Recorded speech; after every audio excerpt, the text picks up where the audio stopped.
The Kelly Clarkson Show was supposed to be just another stop on the promotional tour for Jason Aldean, but what unfolded became one of the most unforgettable moments in daytime television. The studio lights were blazing as Kelly adjusted her notes, glancing toward the wings where Jason was finishing with makeup. It was a typical Tuesday afternoon taping, casual and welcoming, the kind of atmosphere that made Kelly's show popular with celebrities and fans alike. The audience was buzzing with excitement, many wearing cowboy hats and Jason Aldean tour shirts, ready to cheer on one of country music's biggest names. "Ladies and gentlemen, please welcome the one and only Jason Aldean," Kelly announced with her warm smile. Jason walked out with his usual swagger, waving to the cheering crowd before settling into the plush interview chair. Across from Kelly, she greeted him brightly. "Jason, welcome back to the show. It's been, 3 years since you were last here?" "Something like that," Jason replied, but his tone carried a sharp edge. "Time flies when you're actually out there, making real music instead of sitting behind a desk." The audience didn't catch the bite, but the cameras did. Kelly's smile faltered for just a second before she recovered. "Well, you've certainly been busy. Your latest album has been getting a lot of attention, though not all of it positive. How do you respond to critics who say your recent work lacks the authenticity of your earlier stuff?" Jason's jaw tightened. "You know, Kelly, I find it interesting that someone who built their career on a reality show would want to lecture me about authenticity. At least I write my own songs." The silence in the studio was heavy.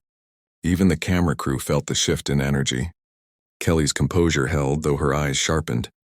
"That's an interesting perspective. Though I think winning American Idol and then having a successful music career might give me some insight into what real talent looks like. But let's talk about your music.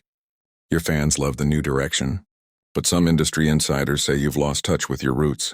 "Industry insiders," Jason scoffed. "You mean the same. People in Nashville who think real country music died with Hank Williams.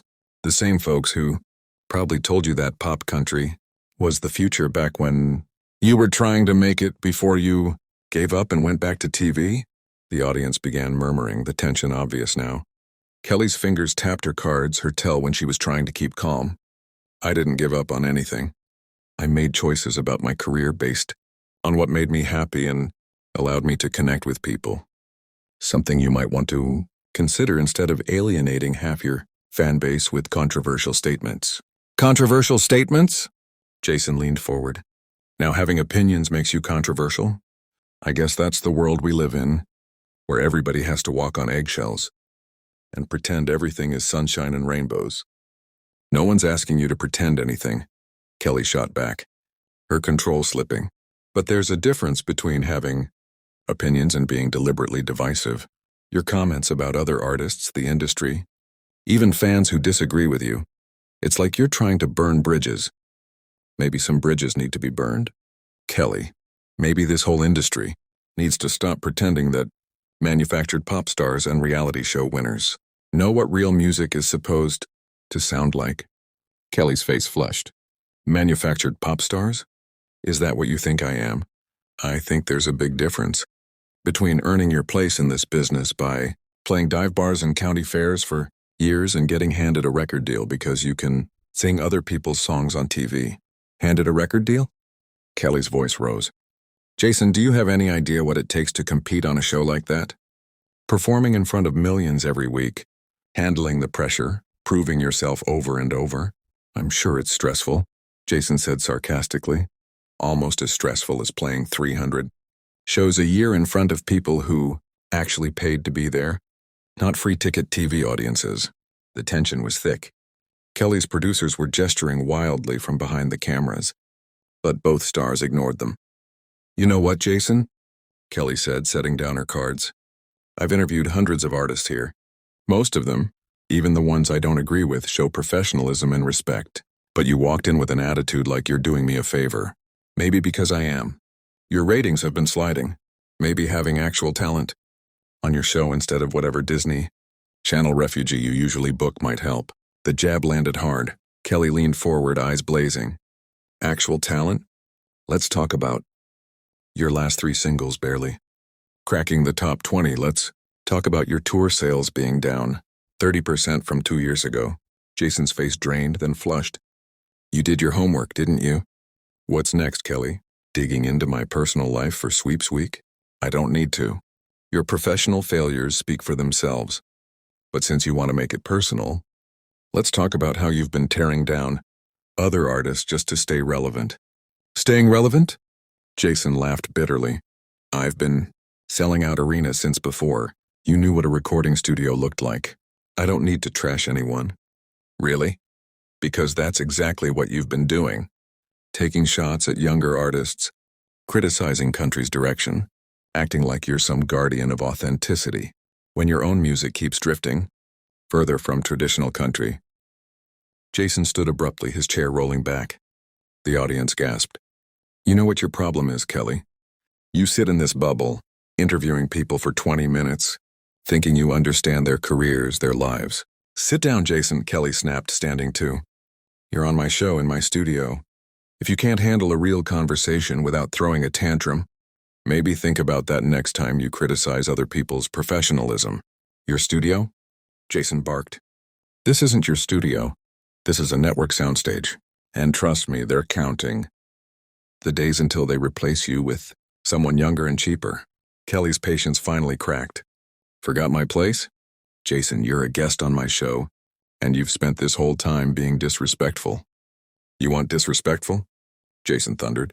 Disrespectful is ambushing a guest with attack questions, pretending it's friendly when you had an agenda the moment I walked out. I didn't ambush you. I asked legitimate questions about your career and statements. If you can't handle that, maybe you shouldn't do interviews. Maybe I shouldn't, Jason said coldly. Maybe I should stick to venues where people appreciate real music instead of wasting time with failed pop stars hosting daytime TV. The audience gasped. Kelly's voice dropped dangerously quiet. Failed pop star? Jason, I've sold more albums than you ever will. I've won more Grammys than you ever will. And I did it without alienating half the industry. Grammys, Jason sneered. Those little statues labels hand out to whoever they want. Real impressive. At least I have them, Kelly shot back. What do you have? Songs about trucks and beer that all sound the same, and a shrinking fan base because you insult anyone who doesn't worship you. Jason's hands clenched. You don't know anything about real country music. I know enough to recognize a has-been. I know enough to see you're scared of change, scared of younger artists doing it better, scared your time is up. My time is up? Jason barked a bitter laugh. Kelly, you're a 40-year-old woman hosting a talk show nobody watches. At least I'm still making music that matters. Music that matters? Kelly stepped closer. Your last album was a disaster. Critics hated it. Fans ignored it, radio stopped playing it. But sure, tell yourself it matters. Jason's voice dropped, low and dangerous. What matters is I built my career on my own talent. I didn't need a reality show. I didn't need songwriters to make me relevant. And look where that got you, Kelly whispered, her eyes blazing.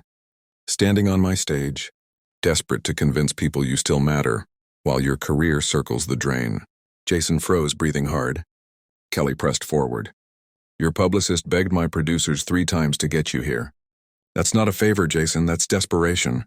Jason tried to sneer, but his voice cracked. You're delusional if you think I need your little chat show. Then why are you here? Kelly asked simply.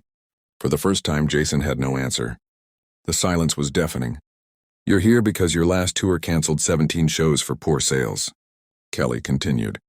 Because your label is forcing you to do media. Because for all your talk about authenticity, you're just as desperate as everyone else. That's enough, Jason said, his hands shaking. Is it? Kelly pushed. Let's talk about how my Christmas album outsold your last 2 records combined. How my show was renewed for 2 more seasons while radio stations drop you. Let's talk about success, Jason. Shut up, Jason snapped, his composure gone. Keep your fake smile in your little show. I don't have to sit here and take this from someone who peaked 15 years ago. Then don't, Kelly shot back.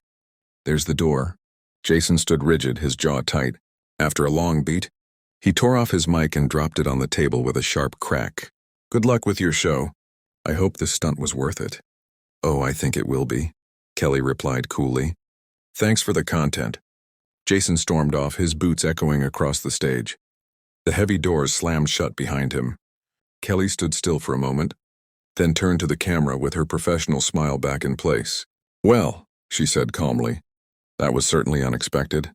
We'll be right back after this break.